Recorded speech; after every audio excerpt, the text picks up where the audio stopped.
Thanks for coming out, and thanks to the organizers for having me. Appreciate it. All right, so here's what's going to happen in this presentation. I'm going to lay out the externalist threat to conceptual engineering as basically developed by Herman Capellan. I'm going to give you a toy example to work with. Then I'm going to give you 3 reasons to think there is in fact no threat. And then I will deal with 2 objections and respond. Okay, this section's about the externalist threat. I don't know how in-depth I'll go into it, but here's the idea. Conceptual engineers, you read the stuff they say, a lot of the time they'll say they want to change what our words mean. Seems like a reasonable thing. But if a certain kind of semantic externalism is true, then a lot of what determines the meaning of words is entirely outside our control. So pick your variant of externalism and you can probably get some kind of issue here. So for instance, if past usage helps determine what our words mean, we can't change past usage. Lacking time machines. Same thing for metaphysical naturalness, initial baptismal events, elaborate causal chains between speakers and objects in the past, whatever. We can't change those things, right? So if those are part of what determines what our words mean, it might be the case that no matter what we do, we can't actually change what they mean, right? If you can't change what determines it, you probably can't change it either. So seems like conceptual engineering might be impossible or at least beyond our control, right? So these external factors might someday shift in our favor or something, but we can't make that happen. So at the very best, conceptual engineering just lies beyond our ability to actually do. Okay. That's the threat. It'll just be useful to have an example on hand to use here. So I thought Rory is an example that nobody uses, so I figured I'd use him. So obviously he doesn't use the term conceptual engineering or anything, but I think you can read him as wanting to conceptually engineer justification of beliefs. So Rory thinks, here's the old bad way of thinking about what a justified belief is. It's something like a good representation of the world. It's like a nice mirroring of the way things are out there. Right, so my belief that dogs have fur is justified, just in case it came about through a really good mirroring mechanism of the fact out in the world that dogs have fur. Right, that's what it is for it to be justified. So Rorty wants to supplant that notion of justification, or at least, fictional Rorty that I'm cooking up. I don't care about the exegesis. So fictional Rorty wants us to think about justification as being defensible to your peers. So my belief that dogs have fur is justified just in case reasonable people who aren't yelling and are competent with English and know the basic facts, I can defend my belief to them, right? That's what he wants us to think about justification as. So his idea isn't that, the essence of justification is in fact defending things to your peers, right? He's not pretending that he latched onto some metaphysical thing out there. He just thinks if we start talking and thinking this way, we'll start seeing that our normative relations are to other humans and not to non-human things. And he thinks, perhaps falsely, that adopting that mindset to your normative duties would promote liberal, equitable social relations. Okay. So that's the project.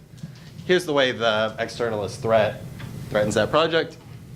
So suppose that Rorty justification is less metaphysically natural than mere justification, or no matter the way we talk, past usage would overrule us. So even if we started talking about justification and making inferences and thinking about it in the way that Rorty wants, suppose that past usage or metaphysical naturalness overrides us. So here we would have a case of us doing whatever we can to change the meaning of the word, but the external factors don't let us do it, right? They're recalcitrant. Okay. So that's an example of externalism foiling your attempts to engage in conceptual engineering. Okay. So now I'm going to give 3 reasons not to worry. They're sort of linked, but hopefully they each stand separately. Yeah, okay, so I'm going to say that if externalism is true, conceptual engineers just don't want to change the meaning of words. So first, to establish that, let me undermine what you might have thought was some good evidence to think that they did want to change the meaning of words. They say they want to change the meaning of words. You might have thought you would get me with that, but I thought of it before I came here. So basically just, they have de re desires, right? They don't have de dicto desires to change whatever meaning turns out to be. They have de re desires to change what they think meaning is. So you have an example on the handout. So imagine that I say, I don't remember the names or whatever. Imagine I say something like, I want to depose the new dean, and I say it thinking that Jeff is the new dean, and he's the guy that denied me tenure. Okay, so there's a desire that I have, right? Suppose that it turns out Jeff isn't the new dean.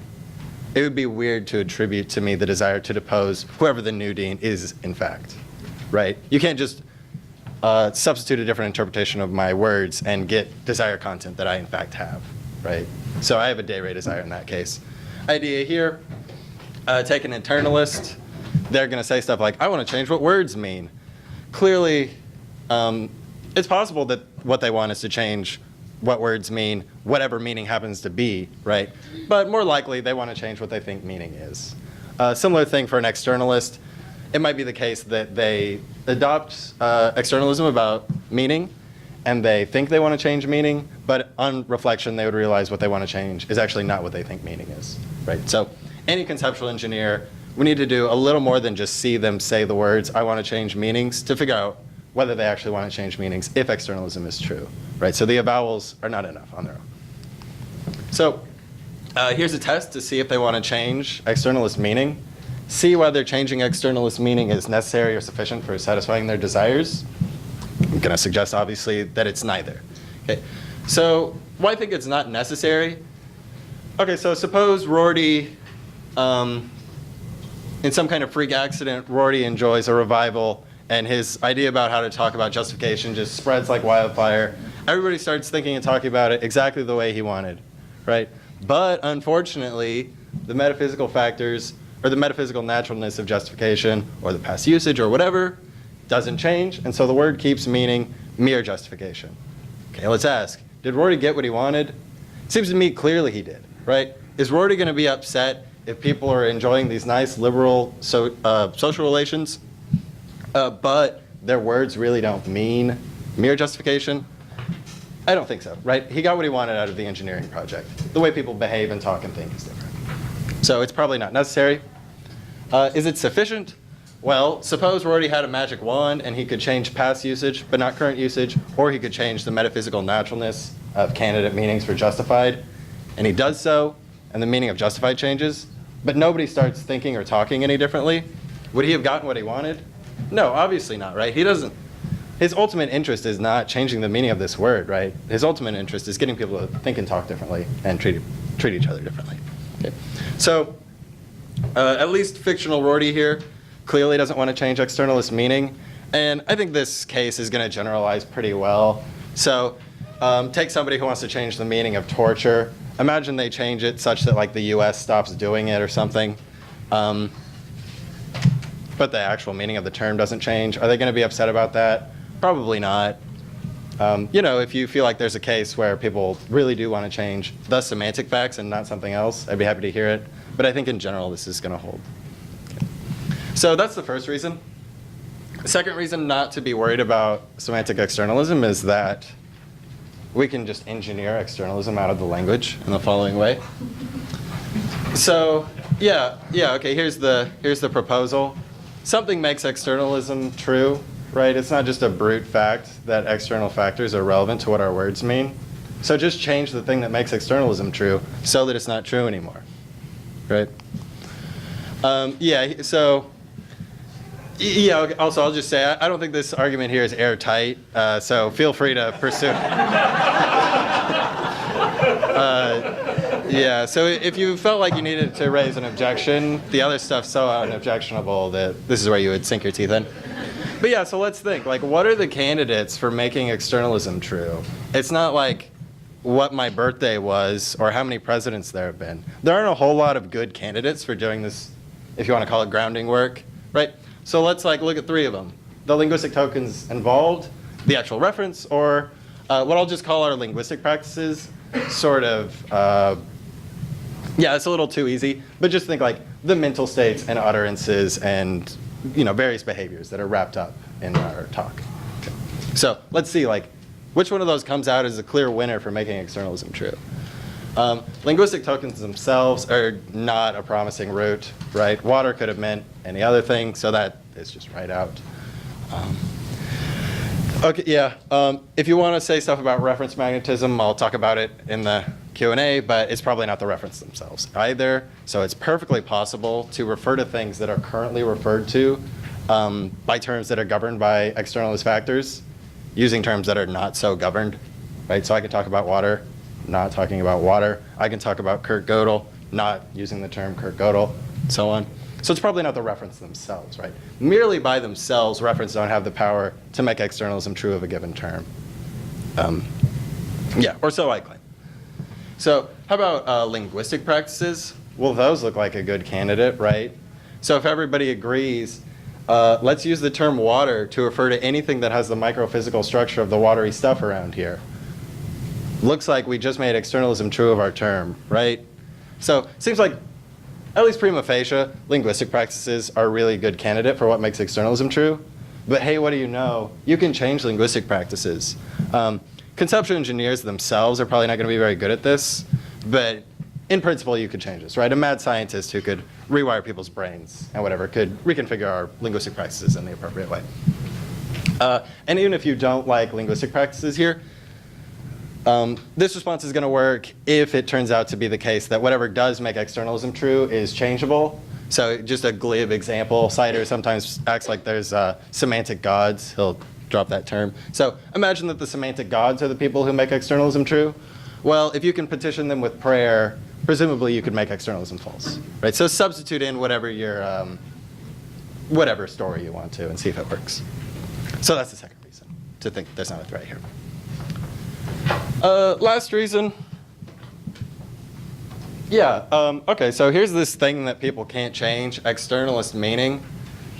One thing you could think is that's reason to think that this project they're engaged in is impossible.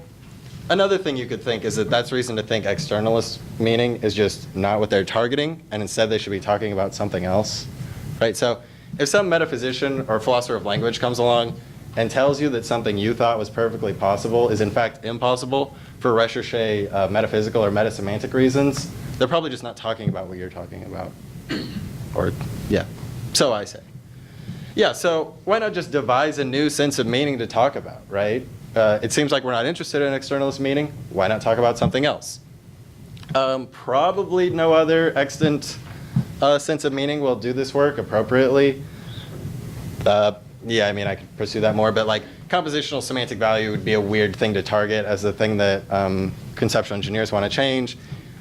You know, some people want to change things that are merely associated with terms, but not part of the content or part of the compositional semantic value. And clearly, there's facts about the compositional semantic value that are just immaterial to conceptual engineers, right? So at least it's not a properly targeted notion. Okay, so what do we want to change? You know, I don't know. Anyway, here's some thoughts.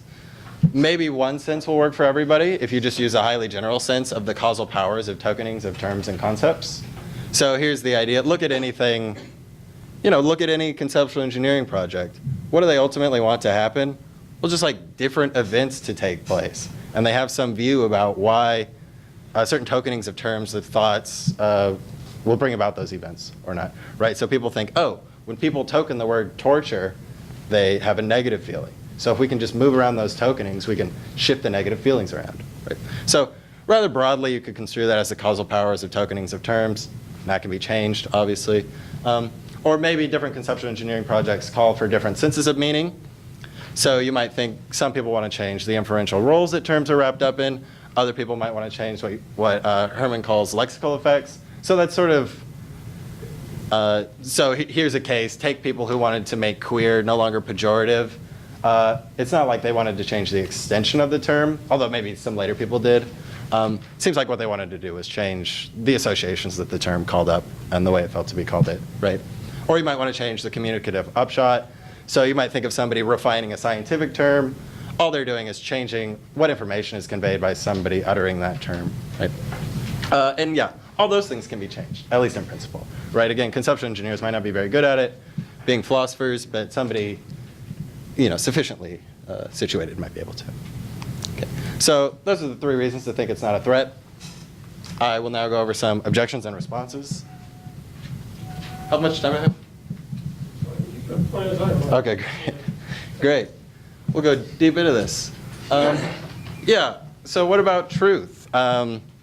don't conceptual engineers want the new things we say to come out as true? I don't know, maybe. So here's the idea. Suppose that somebody wanted to change the term woman so that women were necessarily oppressed. And everybody started saying stuff like, women are necessarily oppressed. And thinking things like, women are necessarily oppressed. But the meaning of the term hasn't changed. Well, hey, what's going to happen? Their utterances of the sentence, women are necessarily oppressed, will be false. Okay, maybe that's a bad thing. So maybe we have to change meaning after all, right? Meaning was supposed to be what determined the truth of the sentence, so maybe you need to change it. Right? That's a worry. Yeah. This is a bit of a bold claim, but I'll stand by it. So just to hedge a little bit on it, what I mean is that in the cases where externalist truth diverges in a way that's problematic for conceptual engineers, in those cases, it's not worth caring about. Right, so it is worth caring about whether my utterance, like Gödel proved the incompleteness theorems, is true, but not in these cases. I'd be happy to elaborate, but not right now. So let's just run through a case here. Suppose that like whether the sentence women are necessarily oppressed is true depends on whether the first person ever called a woman was oppressed, and we can't know about or change that. Well, then it seems to me it would be strange to try to orient your utterances of that sentence around its externalist truth. So whether that woman was oppressed or not doesn't have anything to do with, for instance, what you communicate to another individual when you say it, how women currently get treated and perceived, and so on, right? It might have some causal influence, but that's not what's relevant for the externalism. Okay. So take another case, compare epistemicism about vagueness. So maybe it's the case that there's some exact threshold for how big a dog needs to be to count as big, and that's determined by, among other things, our practices of calling dogs big or small. So, okay, suppose there is such an exact dividing line. Does anybody have any interest in settling upon it and orienting their linguistic activities around it? No. Why would you? Who cares what that line is, right? You can use the term big to pick out a specific dog, to like convey that a certain dog is a threat, etc. Settling on that line just doesn't help you achieve any of your ends, right? Unless you had some bizarre, distinctively semantic end, which I don't know why you would. Okay, so, okay, fine. You know, externalist truth isn't good for like getting what we want done. But doesn't truth have value in itself? So I've heard people say. No. At least, so in these cases, it's not obvious that the divergence from truth is a problematic one. So I can't get in the headspace of somebody who thinks truth is valuable in itself. But here's what I think they have in mind when they think something like this. They're like, okay, suppose you have this like theory that's predicting the events in the world really well, but it's not true. Well, that sucks. It'd be better to have a true theory, wouldn't it? I disagree, but some people think that. Sure. Compare that case to what an externalist threat. Compare that case to this other one where externalism is the reason your theory isn't true, as opposed to like not matching the structure of reality or something. So suppose in quantum mechanics the word spin doesn't mean this like bizarre mathematical feature that physicists think it means. Suppose it really just means spin in the only sense that I'm capable of grasping. Well, then all their theories would be false, right? Because like in the ordinary English sense of the word spin, nothing can have half integer spin. It just doesn't make sense, right? So their theories would turn out to be false. Suppose you said that to a physicist. Would they care at all? No. Why orient their theories around this externalist factor, right? There's an intended interpretation of the sentence that everybody present grasps, and they can work with a theory using that sense of the term. Unfortunate, I guess, that the externalist factors keep it not meaning that, but it doesn't seem like a threat in itself, right? It's not really a threat to the theory. Oh yeah. Yeah, and just like, okay, just step back for a second. There's plenty of ways of assigning truth conditions to utterances. Not every way of assigning truth conditions to utterances is worth organizing your utterances around. So, yeah, so just saying that truth has value in itself doesn't establish that truth per a given interpretation has value in itself. Right? So it might be the case that truth is intrinsically valuable, but this particular assignment of truth conditions to sentences is not worth tracking. Okay, so that's the response to that first objection. Here's another objection. You might have thought I just begged the question really egregiously, because I said conceptual engineers could just engineer meaning to mean what they wanted, but the whole point was that conceptual engineers can't engineer the meaning of words. Yeah. So I don't think I begged the question, and here's why. I wasn't saying that conceptual engineers need to engineer externalist meaning, right? I was saying they need to engineer something else. Yeah, so what are conceptual engineers doing when they engineer the meaning of meaning? Clearly what they're not doing is trying to change the externalist factors such that it correlates with what they had in mind, right? They're just trying to direct inquiry at something else, right? So if I came and I said, we need to start talking about whatever, the inferential role of terms in our thought. If somebody went, aha, but you haven't changed the externalist meaning of the word meaning, that just isn't very interesting to me, right? All I'm trying to do is to get a particular class of humans to start thinking about different stuff and writing different stuff down. Changing externalist meaning is not necessary for doing that. So compared to playing checkers with chess pieces, the rules of chess do not, unfortunately, do not allow you to change how a piece moves by saying things like, this is a checker, right? So somebody who did that would be violating the rules of chess. Luckily, they're not interested in what the rules of chess dictate, right? So the fact that they're moving this knight illegally is just not interesting. In the same way that my using the word meaning out of whack with its externalist meaning is just not interesting, right? So that's the response to the second objection. To sum up, conceptual engineers don't have to worry about semantic externalism. If it's true, then they don't want to change what words mean after all. And even if they did want to change what words mean, they could just engineer externalism away.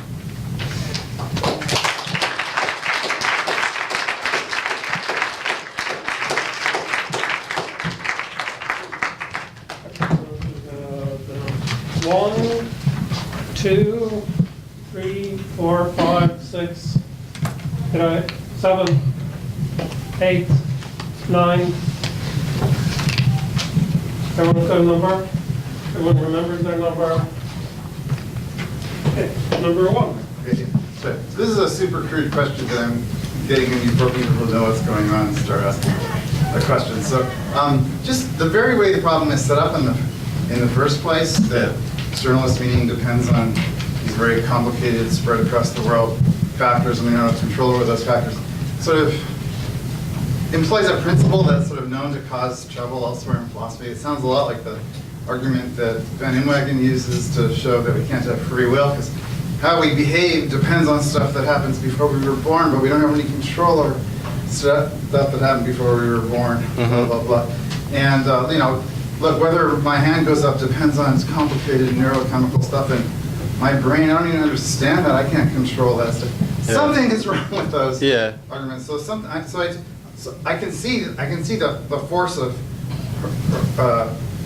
Herman's argument in the specific much more than just these general terms, because it just isn't a valid principle that you have to be able to control the determinants of something to be able to control the thing. You could be part of the determinants of the thing, and just by behaving differently, that doesn't mean you're controlling the determinants. You just are one of them, so to speak. Like however the referent of Madagascar changed, for instance. Yeah. People didn't change the causal history of the word Madagascar. Yeah. They just started using the word and then they became part of the new colony. Anyway, so what's the difference between Herman's argument, which sounds sort of plausible, and the thing that's just sort of written in code here at the beginning? Yeah. Oh, so are you saying that you think I give an unfaithful presentation of his argument? I mean, I'm okay, I can take it. I'm embarrassed that I am not in a position to say that, because I haven't.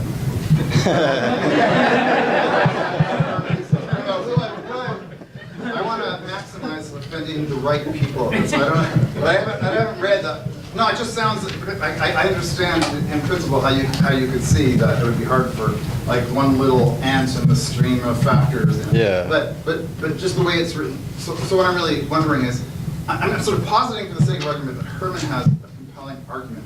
This argument is not. That's begging the question.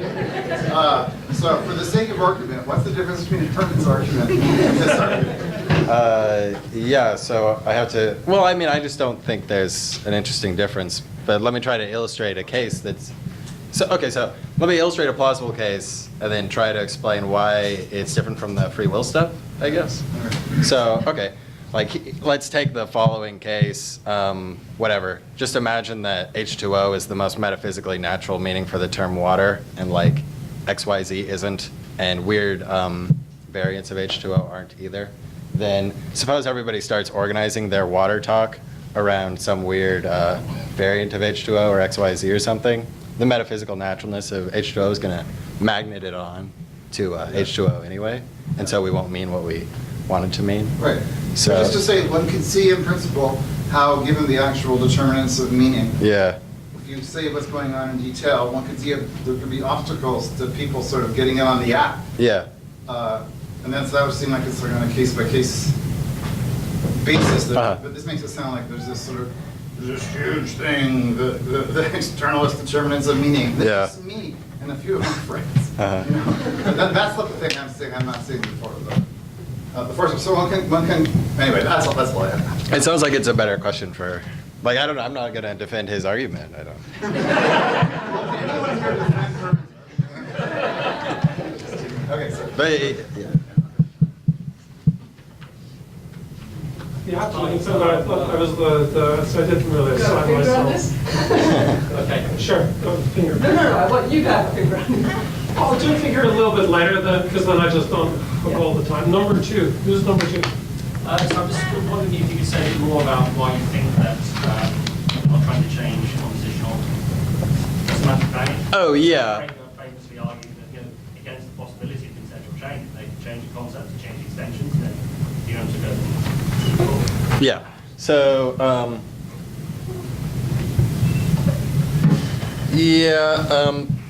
I guess what I want to say is, like, it would be weird to think that that's what conceptual engineers were specifically aimed at. So it might be the case that doing what they want to do entails a change in compositional semantic value. It would just be a really poor way of targeting what they want. So imagine that because compositional semantic value just isn't exactly what their intentions are located on. So imagine I said, like, oh, conceptual engineers want to change the way the world is.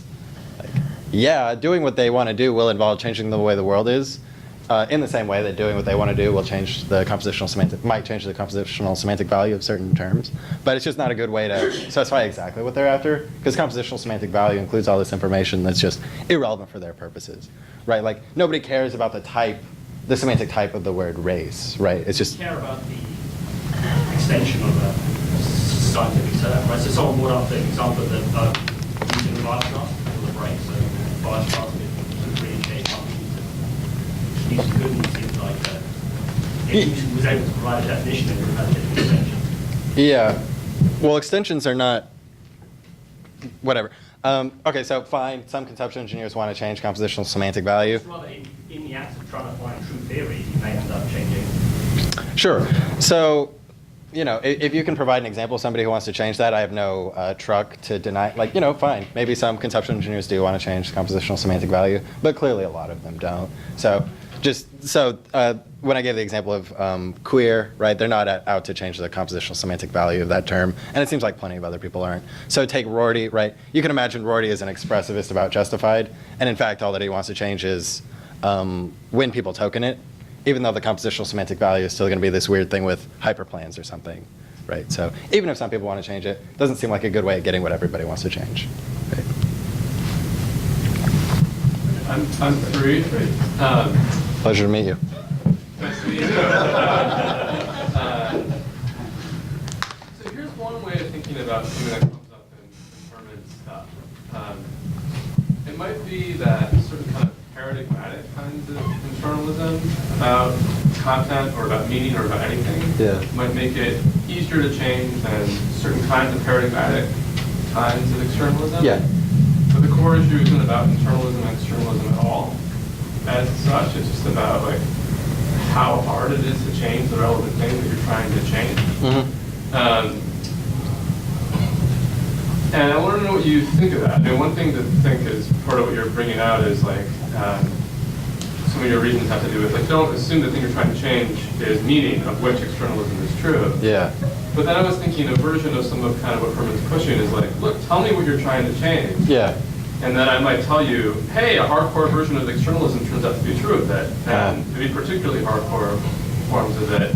And the result of that hardcore externalism, what's important about it is it's not externalism, it's that it's harder to change than you thought. And insofar as your activity involved trying to change it is harder. Does that still sound like a good way for Herman to go, or what do you? Yeah, so I don't think that's, so there's two sorts of reasons Herman gives to think that conceptual engineering is going to be really hard. One is that nobody knows how to change people's brains and the way they talk and think, and especially nobody here knows. So that's reason to think conceptual engineering projects are just going to fall flat on their face all the time. That reason I have nothing to say against, right? That's totally fine.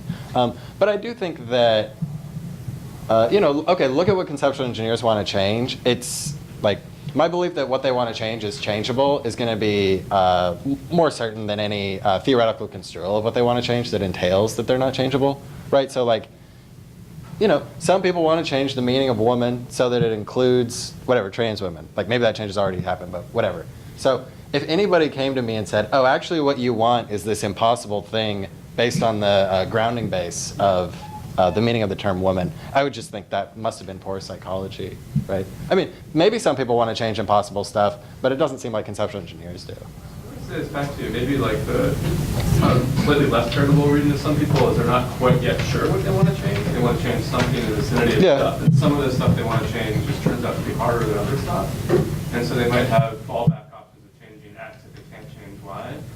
And you might think the issue is less impossibility and more like difficulty of change. Yeah. And they might have like proximate goals in the service of more ultimate goals. Yeah. But some of those proximate goals might be shifted around by realizing truths about how difficult it is to change. But I think that wouldn't get everything going on to retain some of the spirit of some of this stuff. Yeah, so definitely one thing that I'm on board with is saying that conceptual engineers, present company excluded, are a little conceptually muddled about what exactly it is they want to change. So they have latched onto meaning as the thing. I mean, some people have, not everybody. And to the extent that they've done that, it's muddled exactly what their desires are. So you could also read this as a suggestion to change your desires a little bit. Yeah. I'll just take a finger on this for a second. So I think it's a little, I mean, I can see how you can read the book in that way, but the goal isn't to say that conceptual engineering is impossible, but it's like a pro-conceptual engineering book. It's that you can engage in this project and assess, find defects, construct improvements, and have good arguments for further improvements, even though it's really hard to implement them, and that the implementation shouldn't stop you from doing it, just like in many other normative domains, thinking about how things can become better is a perfectly fine thing to do, even though making it better is not so much within your control. So that's one part, is not, definitely isn't an anti, it's not like the conclusion isn't conceptual engineering.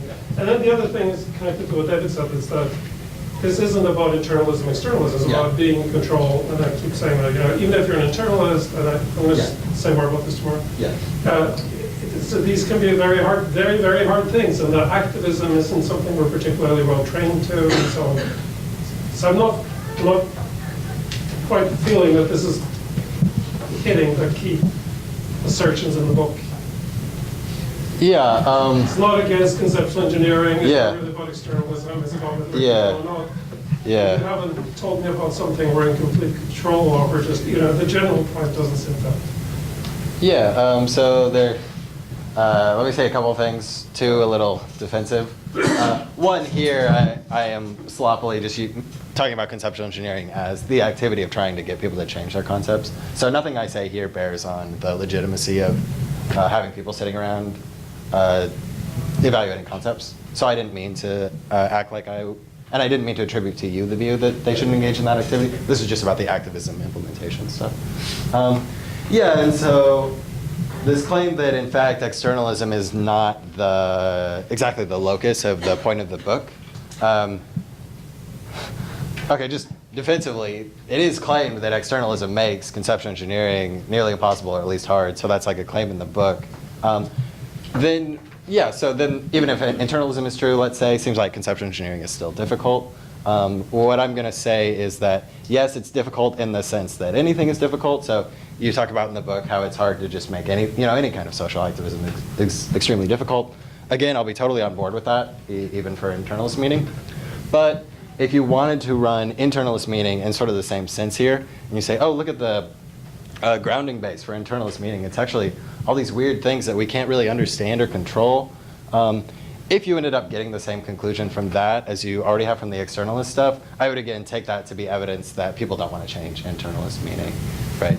Anything that's such that metaphysical things out of their control mean they can't change it is something that conceptual engineers don't want to change. I would just take that, like, there's a project that I can clearly describe that conceptual engineers want to engage in, seems possible. Any description of that project under which it becomes impossible, therefore, is not an accurate description. Or at least that, I haven't substantiated that, but that's what I want to say. Were you for? You're for. Thanks. So it seems to me that your construal of the externalist challenge has shifted a bit from the outline in the beginning to when you responded to it. And in particular, it seems to me that when you outlined it, or also as I understood Herman, the idea is that externalism says that we are not in control over what externalism means. For sure. But then, especially with respect to reason 2, you said that it is a reason not to worry about semantic externalism because it's still possible. We can pray to the semantic gods or something like that. Yeah. But surely that's not enough to show that we're in control. It just shows that it's possible. And I think neither Herman nor anybody else was trying to dispute that externalism says it's impossible to ever have a change in meaning. The idea was we're not in control. We can't be activists about it. We can't, or maybe we can, but we have little chance of success or something of that sort. So I think you would need a little more than to show that it's just possible. You would need to show that we can reasonably engage in the construction of new concepts or in meaning change or something like that. So there's a sense of control. Yeah, there's a fine distinction here that probably wouldn't be super fruitful to go into, but I take it that there's an important difference between my inability to change the metaphysical naturalness of candidate meanings of terms and my inability to get people to think the stuff that I want. So I can imagine, imagine we all get assimilated into the Borg, right? And I'm the Borg queen. I can change the way you think, I can change the utterances you make. I cannot change your past behavior. That seems like a perfectly good line to draw between what's out of our control, what's in our control. I took it that the interesting threat that externalism was supposed to pose was things that are out of control in the former sense, not in the latter sense. It wasn't like Herman thought, oh, well, changing past usage is really hard because we're going to have to make a time machine, right? It was supposed to be, in principle, unchangeable.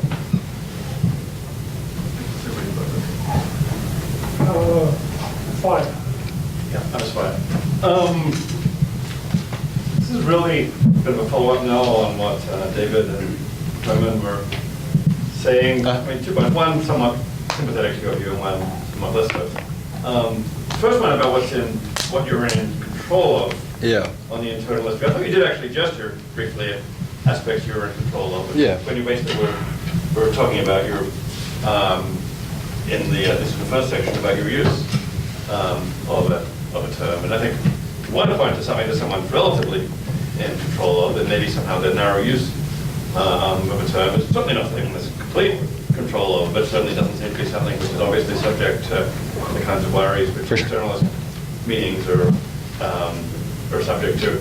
And furthermore, you can make a case that there are these aspects or things we care about when we care about meaning which depend largely on the narrow use of the term. So it's not that there's no philosophical questions about that, but I think that would be that's at least a good place, I think, to look if you want to respond to this challenge. Hey, you haven't actually pointed to anything that you're in control of. But the second worry, the second point was that maybe there's a danger, though, of going out of the externalist frying pan into the internalist fire, where control is concerned. Because externalism does make certain kinds of changes in meaning harder. You say we're Bergian externalists. The meaning of all our words depends on the linguistic community. That makes it harder to change individual usage because you somehow have to change the usage of the community around you. In a certain sense, it might make it easier to change global usage. You've got to find there's one or two mega influencers out there who are, those people who are trendsetters for. There are legislatures that actually change the meanings. Okay, to find the relevant power centers influence them, and then you, as a result, you get to change the meaning for the whole community. Yeah. Whereas if internalism is true, we've got to go through changing minds one at a time. Yeah. 250 million minds. Yeah. That's going to be really hard work. Yeah. So okay. Suppose suppose I decide to run for Supreme Court justice and whatever. I mean, I can't do that. Whatever. I become that, and I try to enforce my Rorty views. And I slam the gavel down and I say, justified means defensible to your peers. And then suppose some kind of social externalism is true, and now it does mean that.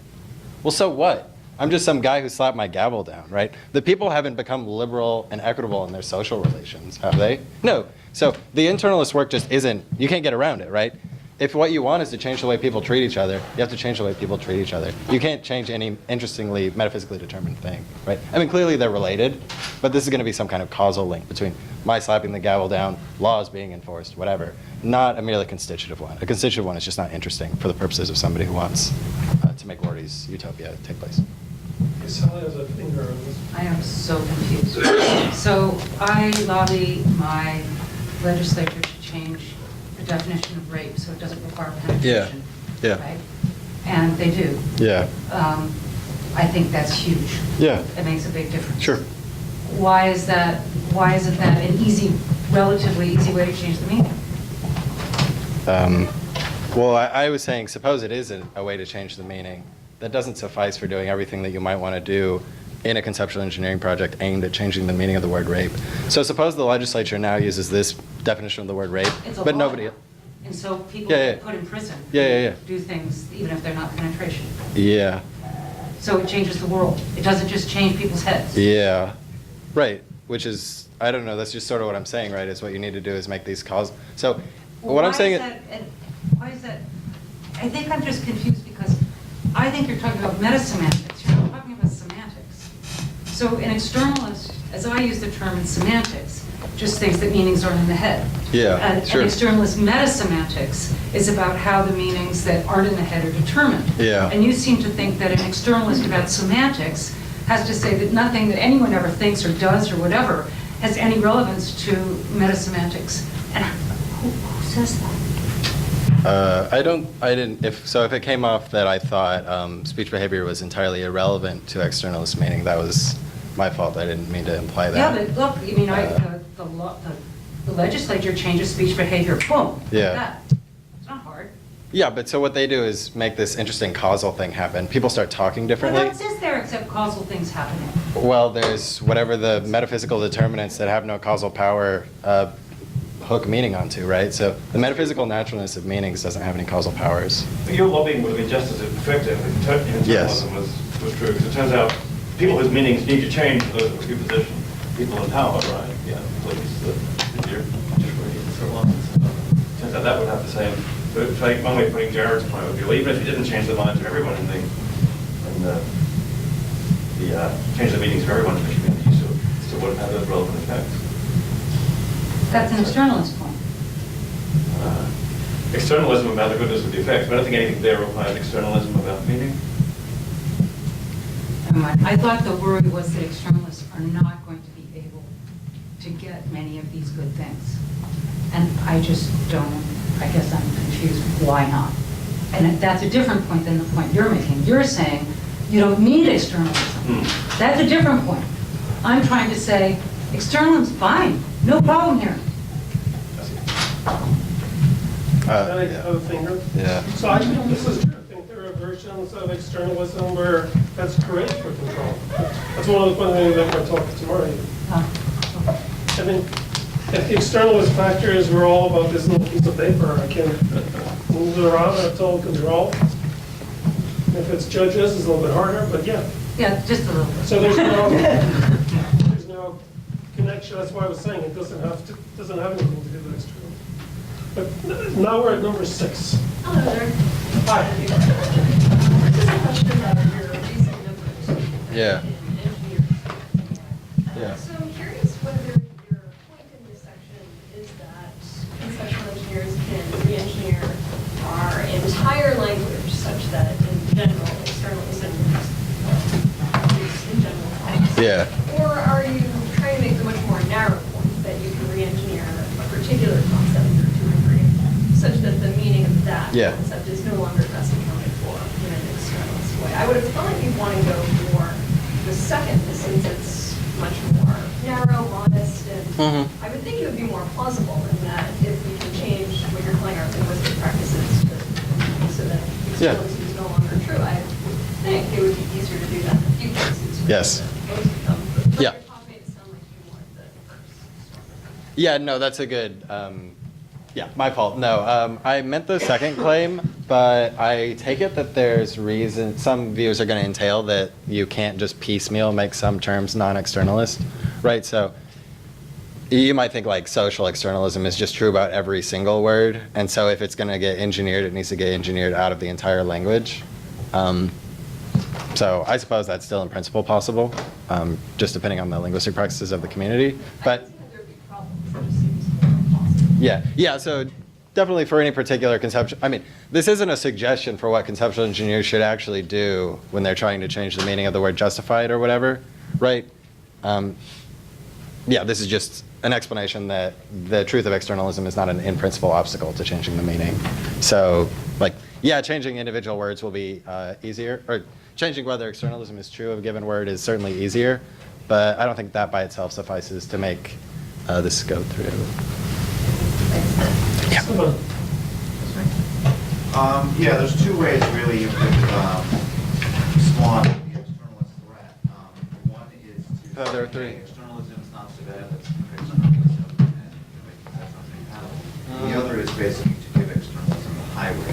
And yours was definitely in the kind of second mold, because all your reasons were, hey, conceptualists weren't interested in externalist meaning in the first place. Yeah. Let's engineer externalism away. Let's engineer meaning so it's not externalist. And even if we can't do all that, externalist truth is the way to come in. Yeah. Right, and I think all of that was kind of based on what I thought of as a kind of a caricature of externalism. Externalism is not the view that, I mean, Delabert called it anti-individualism, partly because it's not just about internal factors. Yeah. But no externalist thinks that internal factors are irrelevant. So you gave this, Yeah. you gave this example. Suppose H2O is more natural than something else, some Yeah. other substance. And everybody starts using the word water as a label for that other substance. Yeah.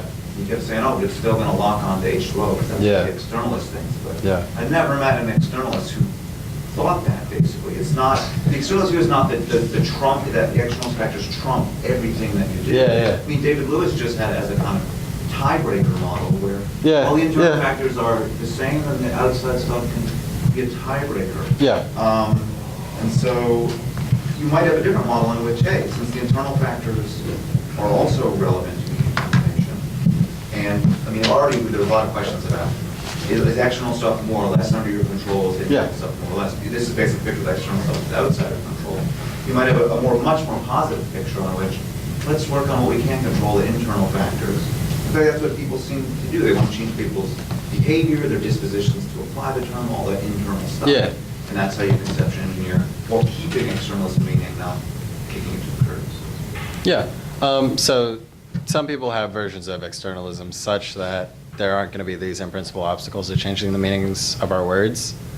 For those people, I have nothing to say to those. So I was responding to a version of externalism that generates this threat. Versions of externalism that don't generate the threat are just not troublesome. But clearly some externalists do think that the external factors override use, right? So, I mean, what would be the point of positing reference magnetism?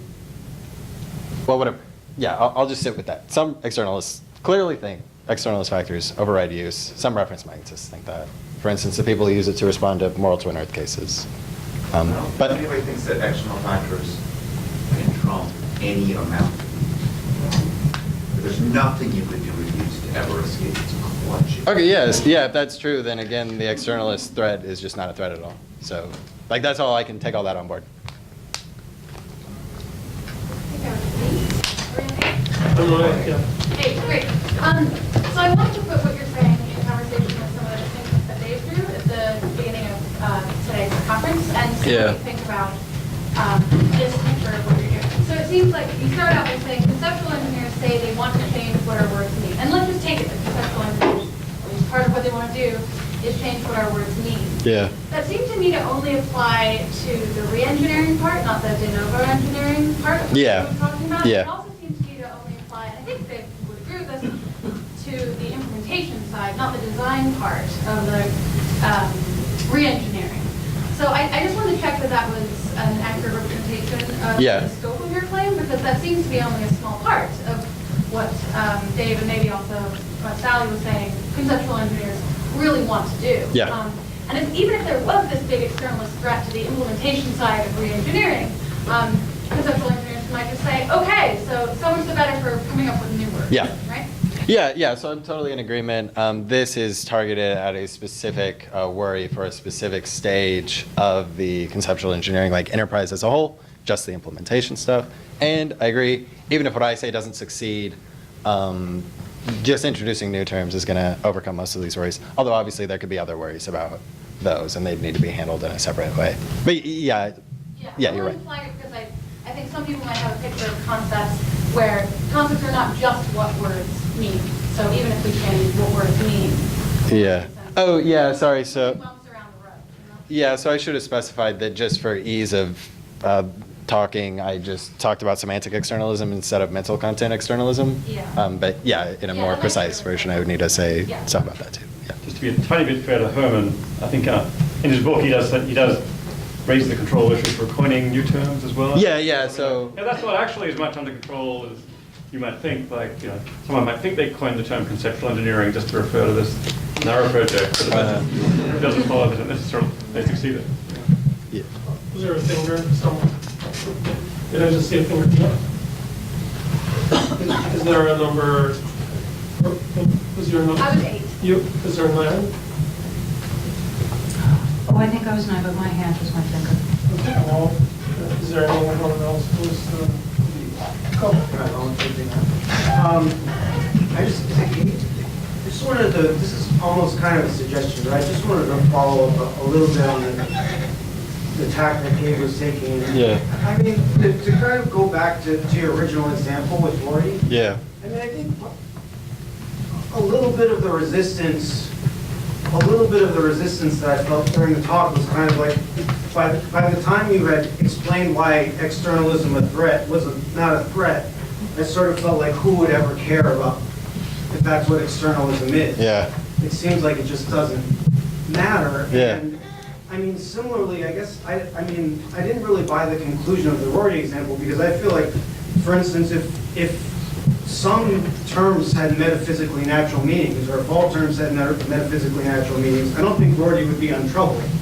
I think he would be quite upset because that the whole sort of motivation for this alternate picture that he presented was his extremely passionate belief that there were no such things as more or less metaphysically natural meanings in some sense.